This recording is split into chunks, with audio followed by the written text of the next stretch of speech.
Hello my students, welcome to math वाली class. और आज के इस वीडियो में हम पढ़ने वाले हैं the most important chapter of mathematics, that is trigonometry. जी हाँ, लास्ट वीडियो में हमने देखा था कि ट्रिग्नोमेट्री का मीनिंग क्या होता है, इसके प्रैक्टिकल यूजेस क्या है, यानी कि डेली लाइफ में हम ट्रिग्नोमेट्री को कहाँ कहाँ यूज़ करते हैं। यानी कि एक जो बहुत बड़ा डाउट रहता है स्टूडेंट्स को कि हम ट्रिग्नोमेट्री में क्यों पढ़ाई जाती है, तो वो आपके सारे डाउट्स इस वाले वीडियो में क्लियर हो जाएंगे। तो अभी तक आपने ये वाला वीडियो नहीं देखा है तो प्लीज़ इस वीडियो को आप ज़रूर देखना। तो शुरू करते हैं आज की क्लास। तो पहले मैं बेसिकली आपको थोड़ा सा रिवाइज करवा देती हूँ कि ट्रिग्नोमेट्री का मीनिंग क्या है। तो trigonometry is the study of relationship between the sides and angles of a triangle. ठीक है, यहाँ बेसिकली बात कर रहे हैं राइट एंगल ट्राइंगल की। ठीक है, राइट एंगल ट्राइंगल की जो भी साइड्स और एंगल्स के जो अभी आपस में रिलेशनशिप होता है इनका, वो सब हम स्टडी करने वाले हैं ट्रिग्नोमेट्री में। ठीक, तो पूरी ट्रिग्नोमेट्री में जो वर्ड्स आपको देखने को मिलेंगे वो है ये सब, यानी कि sine theta, cos theta, tan theta, cot theta, sec theta and cosec theta. अब अगर मैं इनकी फुल फॉर्म की बात करूं, वैल्यूज इनकी अलग अलग जो भी हो सकती है, फिलहाल हम सिर्फ नेम पे ही कंसंट्रेट करते हैं। ठीक है, तो फुल फॉर्म की अगर बात करें तो आपको होगी कि ये तो थ्योरी क्लास होगी, तो थ्योरी क्लास नहीं है बच्चे। कभी कभी एमसीक्यूज या फिर जो असर्शन रीजन के क्वेश्चन आते हैं उनमें पूछ लिया जाता है, तो आपका कंसेप्ट क्लियर होना जरूरी है। ठीक है, तो साइन थीटा है उसकी फुल फॉर्म होती है sine of angle theta, cos theta है उसकी फुल फॉर्म होती है cosine of angle theta, tan theta होता है tangent of angle theta and cot theta होता है cotangent of angle theta, sec theta होता है secant of angle theta and cosec theta होता है कोसीकेंट ऑफ एंगल थीटा। ठीक है, समझ आया? आगे बढ़ते हैं।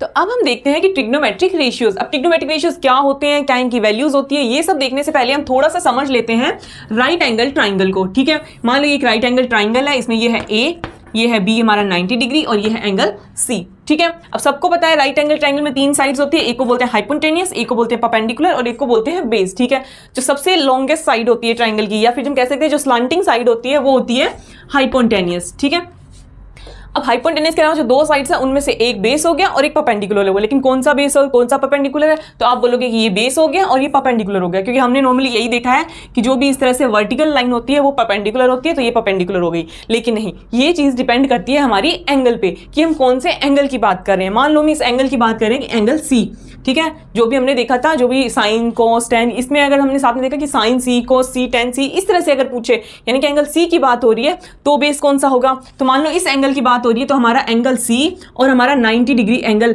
कौन सी वाली लाइन पे है, इस वाली साइड पे है। ठीक है, तो ये दोनों जिस भी साइड पे है वही होगा हमारा बेस। अगर एंगल सी की बात हो रही है तो ये वाला हो गया हमारा बेस और ये हो गया परपेंडिकुलर। ठीक है, बट अगर बात हो एंगल ए की, यानी कि sign A cos A ten ए, ये पूछे तो अब हमारा एंगल ए और हमारा 90 डिग्री का एंगल कौन सी साइड पे है, इस वाली साइड पे है, तो इस साइड पे है, तो अब ये हो गया हमारा बेस और ये हो गया हमारा परपेंडिकुलर। ठीक है, तो ये चीज डिपेंड करती है एंगल्स पे कि किस एंगल की बात हो रही है। समझ आया? रिवाइज करवा देती हूँ कि जिस भी एंगल की बात हो रही है, अगर एंगल सी लिया जा रहा है तो बेस होगा हमारा ये वाला और ये परपेंडिकुलर, बट अगर एंगल ए की बात हो रही है तो ये होगा हमारा बेस और ये होगा परपेंडिकुलर। समझ आया? तो अब हम बात कर रहे थे हमारे ट्रिग्नोमेट्रिक रेशियोज के बारे में। तो ये देखने से पहले आपको ये याद रखना है। अब ये क्या है, ये है P B P H H B. ठीक है, अब जब मैं 10th में थी तो मैंने याद किया था कि पंडित बद्री प्रसाद हर हर बोले। ठीक है, अब तक भी ये वही चला आ रहा है, और भी बहुत सारे तरीके हो सकते हैं। आपने और क्या क्या तरीका इसका सुना है मुझे कमेंट सेक्शन में जरूर बताना। अब बेसिकली यहाँ पे P is for perpendicular, B is for base and H is for hypotenuse. ठीक है, अब हमने क्या करना है कि अब हम देखेंगे ये जो है P अपॉन B, इस तरह से ये होगा हमारा साइन।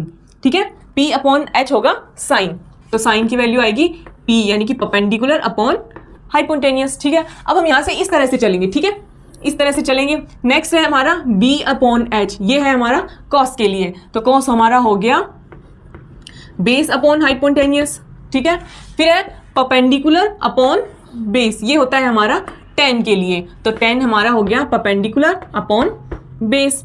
ठीक है, अब इस तरह से आएंगे, तो ये तो हमने इस तरह से किया। अब हम उल्टा देखेंगे, उल्टा रेशियो देखेंगे, तो ये हो गया B अपॉन P यानी कि बेस अपॉन परपेंडिकुलर, ये हो गया हमारा कॉट। ठीक है, ये कॉट हो गया। कॉट के बाद में आता है सेक, तो सेक हो गया H अपॉन B, तो सेक हो गया हमारा H अपॉन B। ठीक है, उसके बाद में ये आता है कोसेक के लिए। ठीक है, तो कोसेक हो गया H अपॉन P, तो ये हो गया हाइपोटेनियस अपॉन परपेंडिकुलर, ये हो गया कोसेक। ठीक है, ये सब आ गया। साइन हो गया P अपॉन H, कोस हो गया बेस अपॉन हाइपोटेनियस, टेन हो गया परपेंडिकुलर अपॉन बेस, कोट हो गया बेस अपॉन परपेंडिकुलर, सेक हो गया हाइपोटेनियस अपॉन बेस और कोसेक हो गया हाइपोटेनियस अपॉन परपेंडिकुलर। ठीक है, समझ आया? अब यहां से अगर इसको ध्यान से देखा जाए तो हमें एक चीज देखने को मिल रही है। क्या मिल रही है? कि जो हमारा साइन थीटा है वो है परपेंडिकुलर अपॉन हाइपोटेनियस, ठीक है, और जो कोसेक थीटा है वो है हाइपोटेनियस अपॉन परपेंडिकुलर, ठीक है। क्या देखने को मिला कि ये है पी अपॉन एच और ये है एच अपॉन पी, यानी कि उल्टे हैं, एक दूसरे का रेसिप्रोकल है। यानी कि अगर साइन थीटा का रेसिप्रोकल कर दिया जाए तो कोसेक थीटा आ जाएगा, या फिर अगर कोसेक का रेसिप्रोकल कर दिया जाए तो साइन थीटा आ गया, ठीक है। तो यहाँ पे मैं लिख सकती हूँ कि साइन थीटा इक्वल होता है 1 अपॉन कोसेक थीटा, लिख सकती हूँ, या फिर कि कोसेक थीटा इक्वल होता है 1 अपॉन साइन थीटा, हो सकता है। इसको मैंने एक ब्रैकेट में बंद कर दिया तो हमारे पास दो फॉर्मूले आ गए, ठीक है। अब दो फॉर्मूले आ गए, इसमें हम देखेंगे कि एक चीज और हमें देखने को मिल रही है इसी तरीके से कि अगर कॉस थीटा है वो है बेस अपॉन हाइपोटेनियस और हमारा सेक थीटा है वो है हाइपोटेनियस अपॉन बेस, यानी कि ये भी दोनों एक दूसरे के रेसिप्रोकल है। तो हम इसको लिख सकते हैं कि जो हमारा कॉस थीटा है उसको हम लिख सकते हैं 1 अपॉन सेक थीटा, या फिर जो सेक थीटा है उसको हम लिख सकते हैं 1 अपॉन कॉस थीटा, क्योंकि ये भी एक दूसरे के रेसिप्रोकल होते हैं। इसको भी हमने एक बॉक्स दे दिया, ठीक है। दो फॉर्मूले और आ गए। फिर हमने देखा कि जो हमारा टेन थीटा है वो है परपेंडिकुलर अपॉन बेस और हमारा कॉट थीटा है वो है बेस अपॉन परपेंडिकुलर, ठीक है। यानी कि ये भी दोनों एक दूसरे के रेसिप्रोकल होते हैं। तो हम लिख सकते हैं कि टेन थीटा इक्वल टू होता है 1 अपॉन कॉट थीटा, या फिर कॉट थीटा होता है 1 अपॉन टेन थीटा। लो जी, दो फॉर्मूले और आ गए हमारे पास, ठीक है। ये हमारे पास फॉर्मूले आ गए, ठीक है। अब अगर इसको ध्यान से देखा जाए तो इनमें एक रिलेशन और छिपा हुआ है, ठीक है। ये सब तो हमें सामने से दिखाई दे रहे थे कि दोनों एक दूसरे के रेसिप्रोकल है तो हमने निकाल लिए, लेकिन एक रिलेशन है वो और छुपा हुआ है। वो क्या है? अगर हम देखें कि जो हमारा टेन थीटा है, ठीक है, टेन थीटा है वो क्या है? टेन थीटा है हमारा, दिखाई दे रहा है, टेन थीटा है हमारा परपेंडिकुलर अपॉन बेस, ठीक है। Tan theta perpendicular upon base है, tan theta perpendicular upon base. Sine theta है हमारा p अपॉन एच और कॉस थीटा है हमारा b अपॉन एच, ठीक है।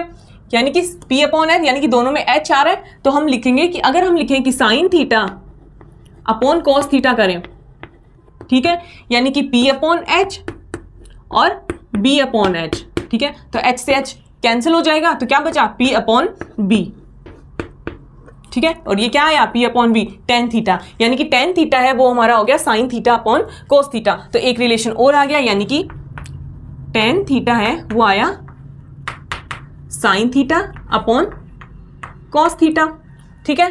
अब अगर हम देखें कि हमें पता है कि टेन थीटा है वो कोट का रेसिप्रोकल होता है, या फिर कहें कि कोट है वो टेन का रेसिप्रोकल होता है, तो अगर tan theta sine theta upon cos theta है तो अगर इसका रेसिप्रोकल कर दे यानी कि cos theta upon sine theta कर दे तो हमारा कॉट थीटा आ जाएगा। यानी कि हम इसको लिख सकते हैं कि कॉट थीटा है वो होगा हमारा cos theta upon sine theta. तो हमारे पास दो रिलेशन और आ गए, ठीक है। तो अब हमारे पास यहां से कितने फॉर्मूले आ गए?